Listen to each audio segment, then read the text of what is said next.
Okay. So here I have two different Excel reports that I downloaded from LexisNexis back in the day. So you see we have an actual counter report here on the right. And then on the left, we have this kind of terrible like 4-year report and how they sent it to me.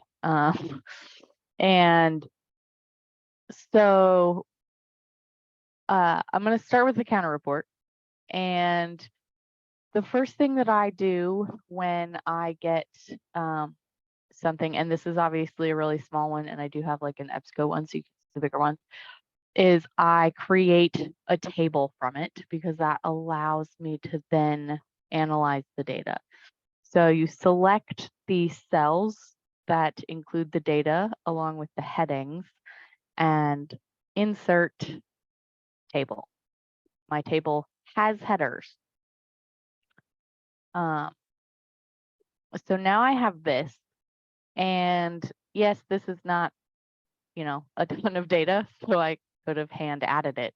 But if you're dealing with hundreds of cells or dozens of columns, this allows you to double filter here in the table. Sometimes I don't always want the full total, like maybe I want part of the total, so it allows me to create different columns. But I'm gonna do a pivot table. So if you just click on it anywhere and go to insert again, then you can do pivot table. And then if you've named the table when you created it, you might have a different table name, but otherwise it's just the one you've just clicked in.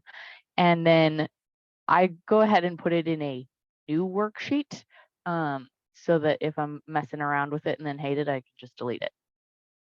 So now it opens up and I realize that two of my column headings don't really help me out.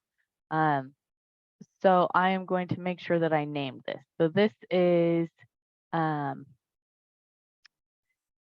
don't even need this one. So we're going to say useless because it's redundant so that I know that I don't need to pull that into anything. And then this is type of measure.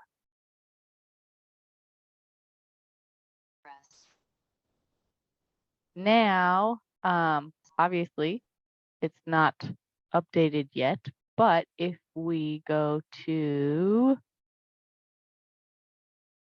review data, refresh, yes, data and refresh. Now my column names that I put in are here. So this is where if you have like a really big file, it's fun to like mess around. But so I want to figure out kind of what's going on. So I'm going to put the type of measure into column. So now I have, instead of in this original one, I had each one of these for this platform. And now I can pull the platform and have it go across instead of down. So just visually, I'm like, yeah, that sounds good. Now, I could go month by month, but I'm gonna do year to date into total. And I very quickly get the total sessions, the total searches, and the grand total. So you can see it has added the down of all of these. So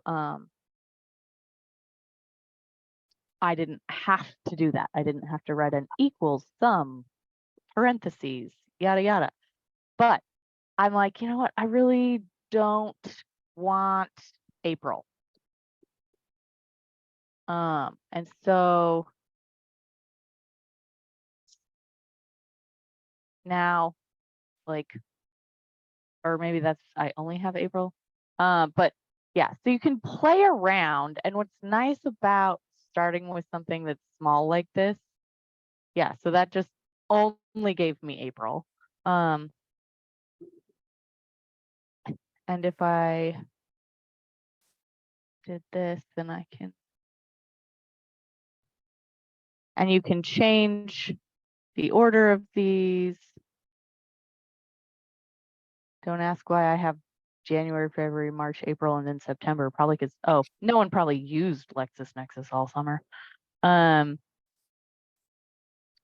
So I have all my months, and I can now actively filter just a total without having to see all that additional data.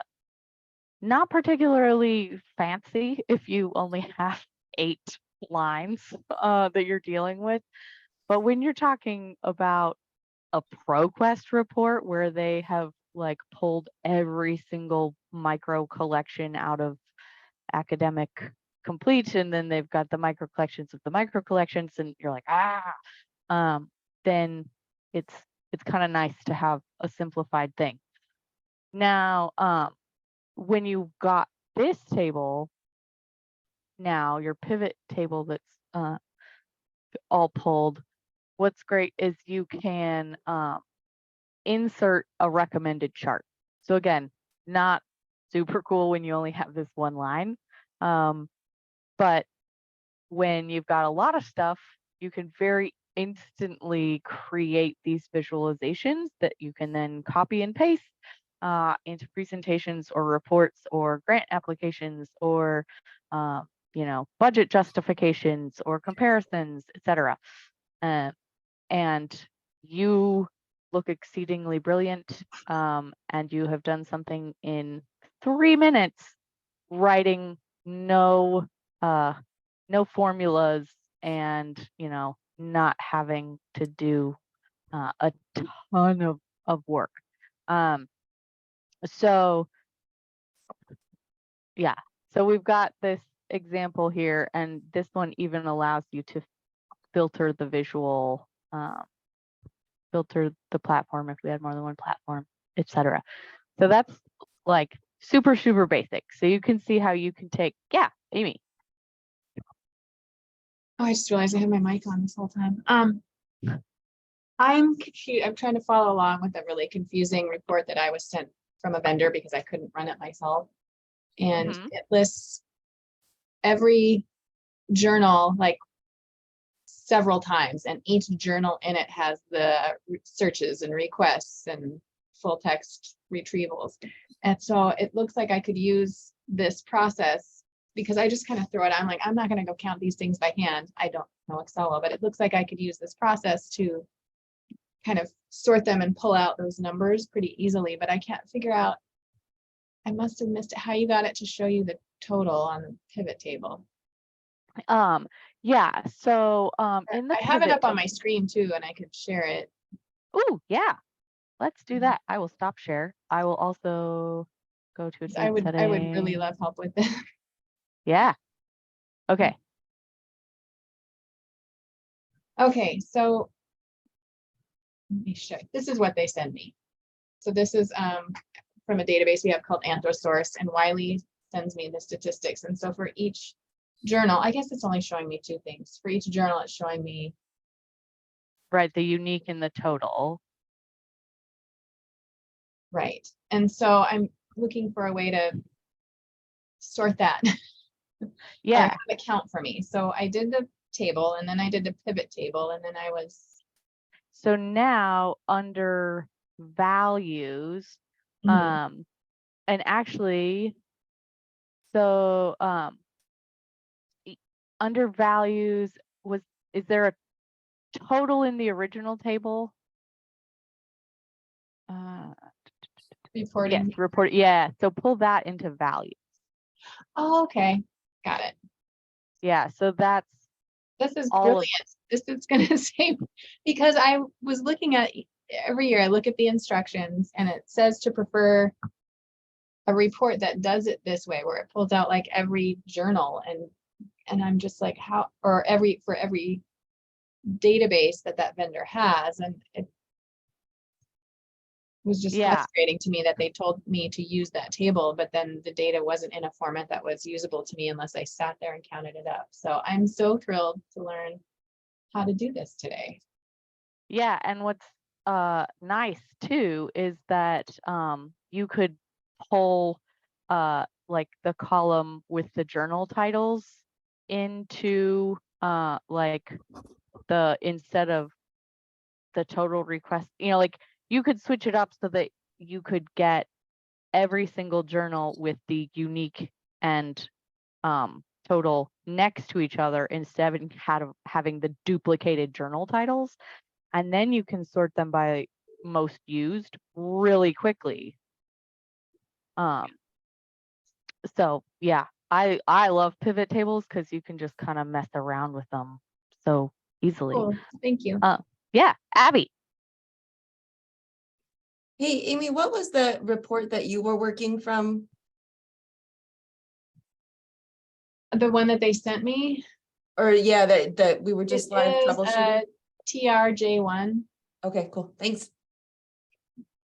Yeah, and that's one, those journal level ones are ones where if you're working with really any vendor with a database package, you're going to get hundreds of rows. And if you're like, I don't want to look at double titles, or I just want to add up the unique ones, and you're trying to select cells and do this and order that, or figure out which journals gotten used the most. But a pivot table just makes it super fast. Okay, so now we have this exceedingly ugly thing. And it looks like I've got time. They've given it to me in year and month. Can you And share your screen again? Oh, yep. Thank you. Thanks. There we go.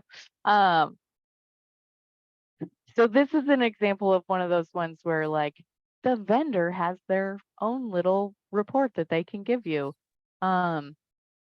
So we've got the time, it seems to be year, month, and number of searches, number of sessions, and number of retrievals.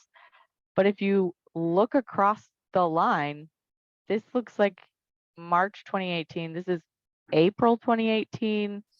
This is February 2018. Like, they're not aligned from left to right. So I've honestly not done this. So this is going to be a live, make this make sense using a pivot table. So I am going to go ahead and select these cells, insert table. My table has headers.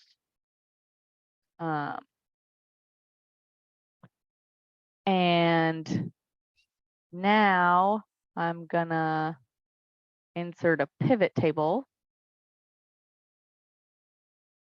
And all of these times are gonna end up duplicated because I know I have sessions and searches from the same months, but they're not lined up. So I'm gonna try and put these, all of the different time ones, in rows. And that doesn't seem to be looking the way I want it to. So I'm gonna try.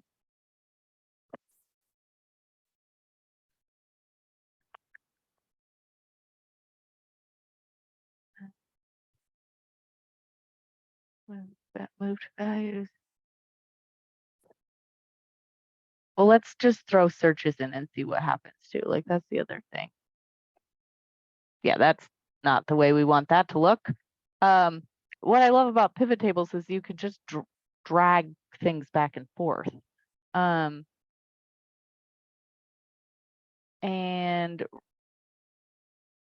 yeah, I don't want searches under rows. I want it under values. So why?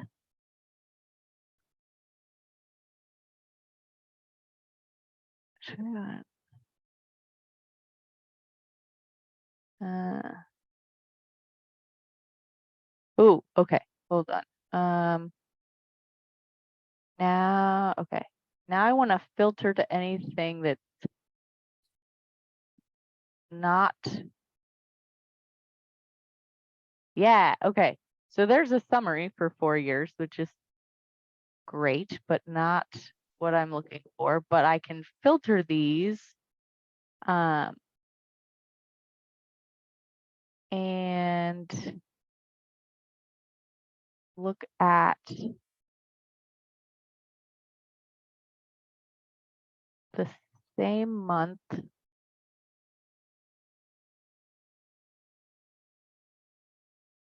for all of these. Yeah, so this isn't working.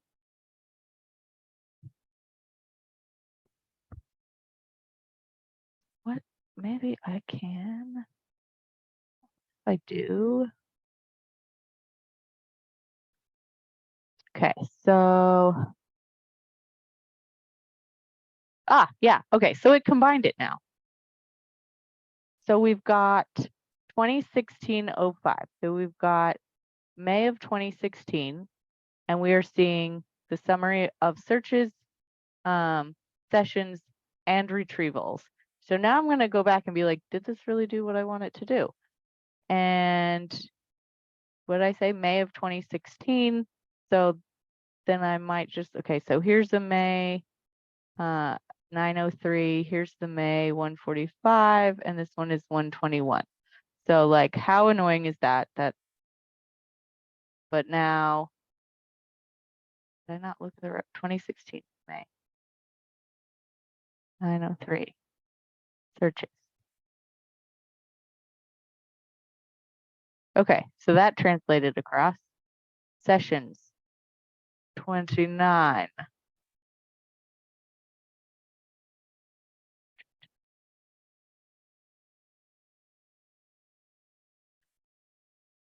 Okay. So now we're starting to see where our table is not set up correctly because it is pulling all the way across from the first column on time. So I'm like, that's not going to work. So I'm going to instead, what am I going to do? I'm going to delete this one. And then I'm going to take, what am I going to do? This is a very interesting problem.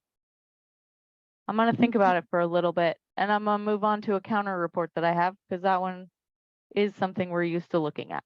Can you Okay. rename the 3 time columns to be just time? Does that make a difference?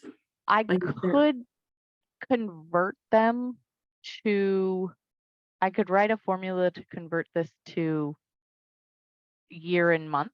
So I could take this and that, yeah, that actually might work. So I could do text to columns, and I'm going to do fixed width because I know the first 4 digits are all year. And I'm going to set it at 4. Nope. There we go. And I'm going to set it as date. And it is year, month, year, month, year, month.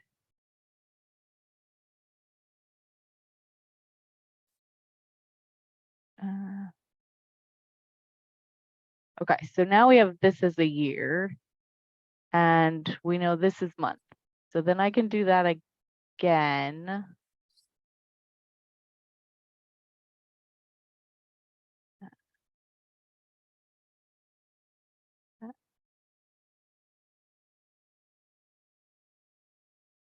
Oh, hold on. Oh, other best shortcut I ever learned about Excel. If you want to select an entire column, and you don't want to have to scroll down, you just do Shift, Control, and down.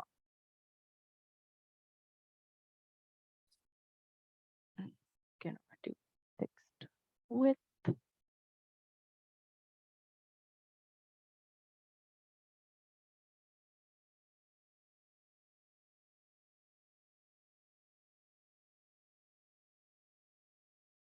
Okay.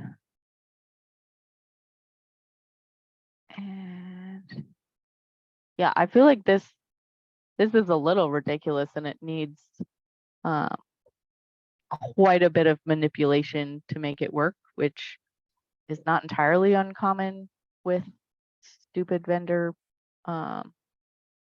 reports, but this one is, I think I gave up on this one, honestly, when I pulled it. I was like, just kidding. This is awful. So it's fun that now I'm like, yeah, let's figure out how to make it work. That'll be fun. Would it work if you, instead of having time 2 and time 3, if you just like put them all into one column? Well, so I'm trying to figure out, so if I move this, so like, for example, the second time to, if I copy and paste it, the sessions, We'll copy Okay, I and think- paste the ones that go with that. yeah, okay, hold on. I'm gonna. At least I've part been of your wondering, problem, Can you Carly? split them into Amanda, do you have an idea? three Oh. worksheets, and can you merge the 3 worksheets into a pivot table? I was just Maybe. noticing a pattern where your months are not lined up correctly. They're at least one row off from each other. So if you look at December of 2017 in the first times column, it's on row 8, but December of 2017 is on row 9 in the second time column, and then it's on row 7 for 2017 in December in the third one. So your months are not lined up, and that's maybe causing Yeah. part of the problem. Oh yeah, that's exactly what the problem is, because for whatever reason, when they coded this retrieval on the LexisNexis side, they omitted the 0. So there were months where there were no searches, and there were multiple months where there were no retrievals, even though there were sessions. And that's where it's not lining up. So Could you insert some blank cells I could, to but force that them would to- require going through to see what's right missing. And I want to be able to work with giant groups of things. So I'm going to try the idea of 3 separate tables. I'm just going to keep them all here. And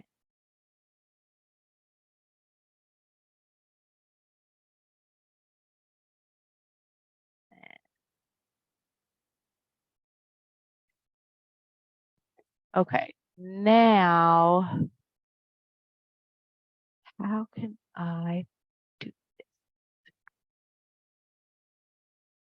This is so, I'm like, what was I thinking? Because you This might be can't, a Thursday thing. yeah, I might just come back and play with this some more. Plus it's such a unique issue, but I will figure it out. Okay, but here is a much more standard looking report. This is a counter 4, and it's the database report 1, and we can see the very typical that the database has 4 separate counts, which just becomes really obnoxious when you're trying to view things. We have a reporting total, but as we know, like some of these are duplicated and yeah, obnoxious. So we do Shift Control down, it highlights everything, and then Shift Control right highlights everything. Insert table, table has header. Okay, cool. Now click in it, insert pivot table. Yep, okay, great. Now we can do the database, and we see very quickly there's not actually that many databases. We know the publisher and the platform is going to be normal. What's the user activity has all of those things. So I'm going to pull that into columns, and then for my value, I'm going to use the reporting period total. And voila. And since searches is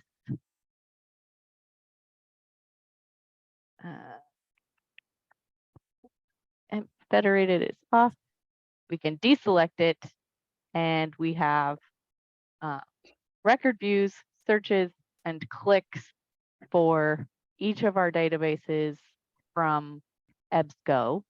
And now, instead of trying to be like, which thing got used the most?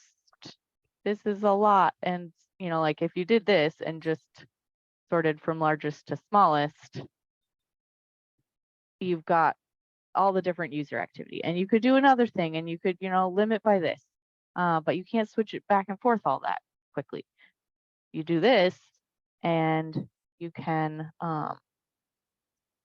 very easily, nope, I don't want to do that. I want values. You can, I know you can do it. How can you do it? I want to sort that one. A to Z. I want to sort these or sort options. Nope. Well, okay. Sometimes the other thing I do when I'm like, well, can't figure out how to do it this way, I'm like, I just want to know what was big, what was high. I do conditional formatting and color schemes.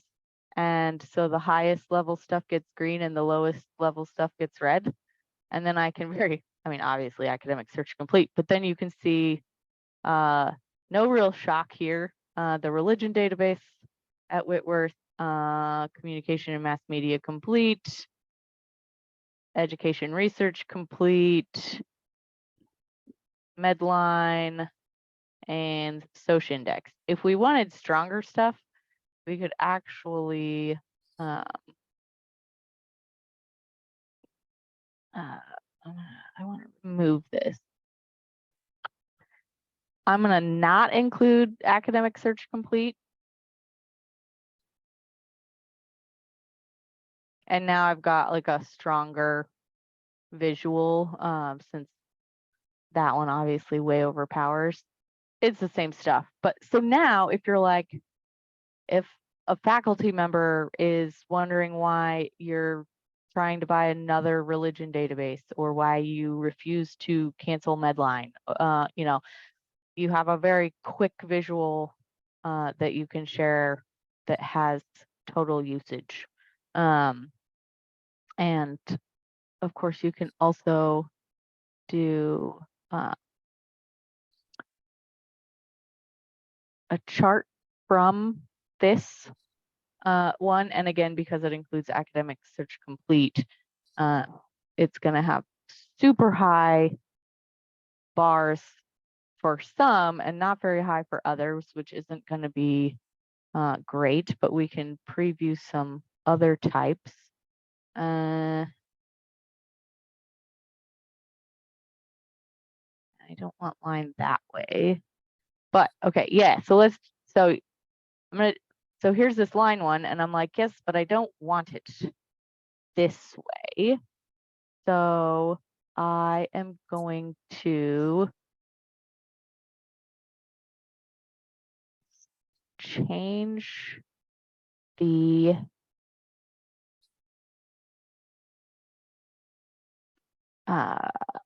you can swap your axes, and you do that by, I think it's format chart here. Yeah, so boop, boop. Which again, line chart is not the proper visualization for this data, but we can see that the results clicks are higher than record views for most of these. Again, yeah, terrible visualization choice. But Carly, what was the option that you did to get it to show you the green, yellow, red? This last one in format chart area, or to create the visual. Okay, thank you. It was something with conditional formatting.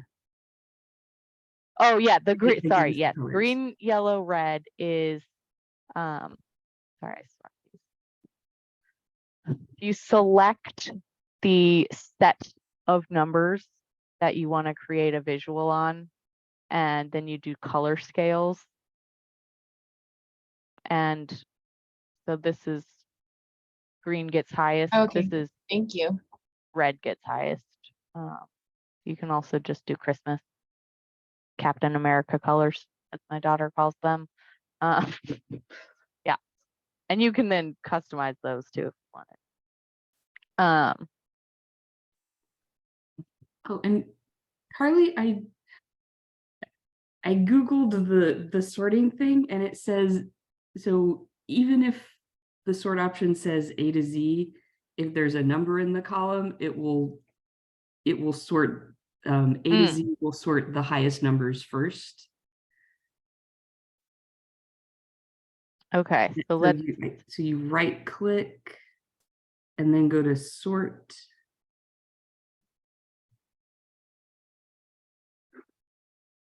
But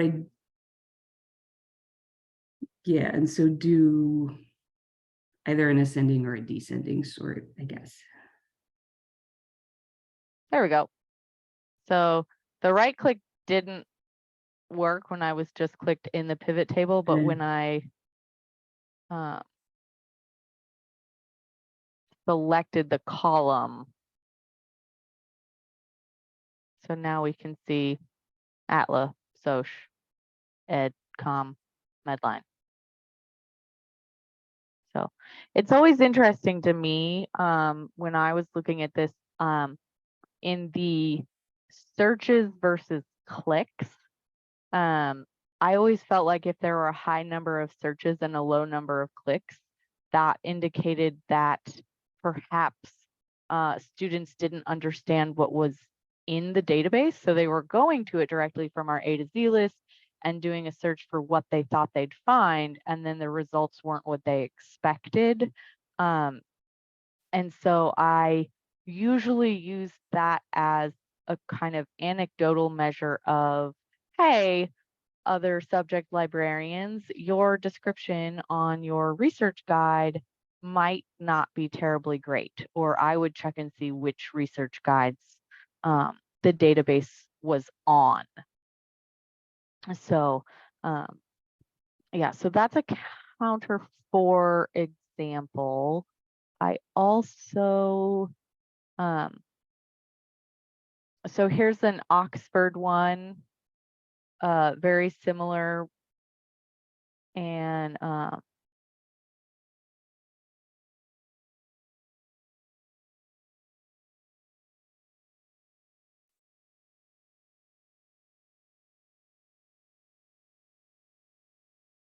And again, now we know exactly which are getting use.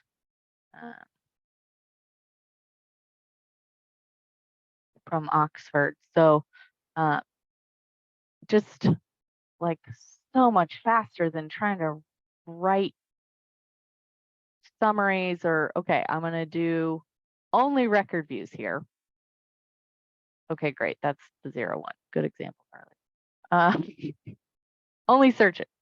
And I'm like, okay, but I want all the searches. So then I'm writing a formula here that's equals sums, blah, blah, blah, blah, blah. But then it's not working when I change the filter because it's, you know, whatever, the way I wrote the formula. So annoying.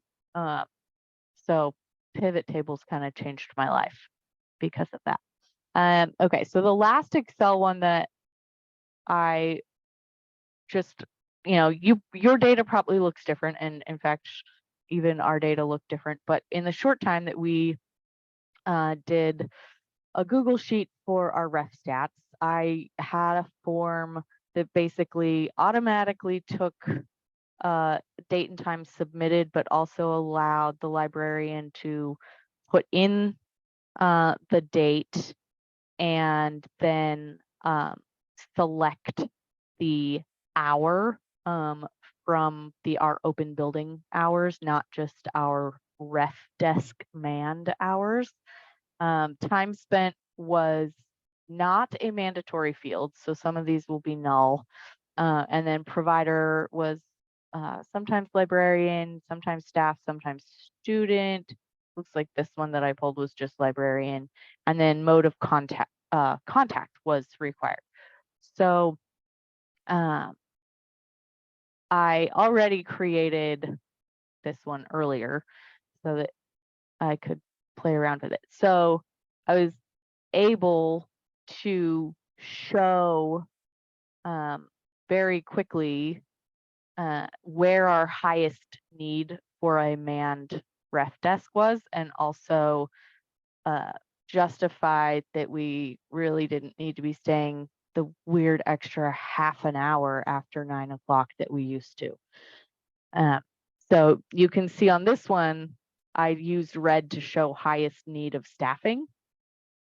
Lunch hour, Sunday we weren't open, but you know, lunch hour, right when we opened on Sunday, clearly was very busy, but the dinner hour from 5 to 6, because that was before athletic practices, or rather it was after athletic practices and right as the dining hall had opened. So students were going directly over to the dining hall to try and beat the rush. And then from 6 to 7, they walked past the library after they left the dining hall if they lived in housing on that side of campus. So you saw a pretty solid uptake. You also can see like Wednesday nights, they really cared about those like Thursday paper deadlines. Maybe by Thursday they were like, oh, it's due tomorrow, I'm totally screwed, I'm not coming in. And Wednesday they still thought they had a chance to do enough research for that Friday deadline. You know, so this kind of visualization was extremely helpful when we went into the pandemic and needed to figure out how to switch from entirely in person at the ref desk services to when are we going to have a librarian sitting on chat from home? Like, when do we think people will be doing things? And of course, as we all learned, those patterns are completely different and unpredictable, but it at least gave us something to say, well, we made the decision based on this. Didn't work out, we'll adapt, but we had a starting place. And then when we reopened after the pandemic, it gave us an opportunity to say, well, we used to have the ref desk manned from 9 a.m. to 9:30, but even before the pandemic, really 10 to 7 most days was our, you know, biggest usage times. So we very quickly scaled back and had not only the pandemic staffing kind of reasoning, but the pre-pandemic usage reasoning. And my boss was able to take this visualization and quickly show admins, nope, this is when students are using our services. So, so yeah, and you can take an export if you use LibWizard or LibAnswer, and they have their stats reports. You can very easily take their stats reports that have visualizations but aren't always great, and export them and create your own using pivot tables. So that is like the most quick, not expert, but a few things that I learned demo of pivot tables and usage reports. And I'm gonna figure out this LexisNexis one on Thursday just so that we can have a laugh. Yeah, any questions? We've got like 15 minutes. I'd love to take a look at someone else's report if you've got one you want us to like mess about with, or I could answer other questions. If you didn't have a chance to see the agenda document, the survey link is in there, as is the stats and analysis toolkit that I'm continuing to work on. And as I get the iPads dashboard stuff updated, that information will go into that document. And I also got word that some of the JSTOR collections in the community zone were improperly kind of like created, updated when they were sent from JSTOR to Ex Libris. So just keep an eye out. They're working on it. Kirsty, do you have any extra info on that? No, I have a question though. When you do when you finish up the recording, would you mind posting the link for wherever you put this recording to the ALMA, the WACTCLC ALMA mailing list? Because some of my colleagues who aren't here, I think would really, really appreciate the presentation you did today. Oh yeah. I really need to just like, I wish a to-do list was somehow like all other apps shut down and you have to do this thing right now. But recordings from the last few weeks have been highly requested, and I have been quite lackadaisical about getting them onto the website. So I'm gonna really try and make that a priority today for you guys to get the links from the last our meetings the last few weeks up there. So I do that thing. It's the very ADHD thing of, well, if I can't do this perfectly and exactly in the process that I want to do it, and then it's not worth doing it at all. So I'm just going to put it off because I think it's going to take like 3 hours. And in reality, it's going to take 5 minutes, or vice versa. I think it's going to take 5 minutes and it definitely doesn't. And I don't have time before the next thing starts. And then if it's not in front of your face, it doesn't exist. Oh yeah. The object permanence thing, I really struggled when I was raising my first toddler, who's now 5.5, with like when she started having object permanence knowledge, and I didn't. I was like, wait, what? You know where mommy's phone is, or you know where like your cup of milk is that I forgot existed because I am not seeing it. I don't think she has ADHD.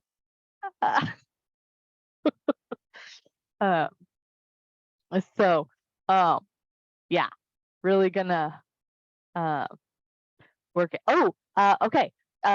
Kirsty made this cool chat comment. Similar date and time with Alma Analytics on Circ services. I would think so. I could definitely try and create a report on checkout times, because that would be super cool. That And would be super cool. I know one of the things that we were working on before the pandemic, one of the libraries doesn't charge overdue fees at all, and two of my libraries do on. So we wanted to see, did that make a difference to reserve materials getting returned or not, having overdue fees? And I think we figured out that it didn't really. Doesn't. One of the Yeah. really freaky things we discovered when we broke out the data like that was we found out if a reserve material, if like a reserve textbook doesn't come back in the first hour that it's overdue, it's not coming back at all. Huh. Well, and most public libraries who've dropped late fines realized that people were more willing to just, they were like, oh, can't pay that $7 late fine. I guess I'll keep this book worth $7. So dropping late fines, I'm a big proponent of dropping late fines. But replacement fines, no, those fees, those need to, people need to pay for stuff they steal, but late fees, more work than they need to. Yeah, I'll play with some circ reports, because that might be a fun thing to add to this more general, because I'm going to drop the iPads title from the dashboard and just call it a stats dashboard, so we can add some other tabs that may not necessarily be iPads data, but would be enjoyable reports that multiple people would want, because I don't really want to have like 2 different locations that people have to copy from. Like, you should just be able to copy the one and then use what you want. So yeah, that's a good one. That's a good one. I like it. Okay. Any final questions? I will get the recordings posted. And later today, I am working with the Director of Educational Resources and Innovations for the state board to start a conversation about how their CTC link people can support libraries a little more directly. So I am excited to start that conversation with those folks and see where it goes. So have a great week. Let's bring some problem solving things or questions for Thursday, and we'll see you then.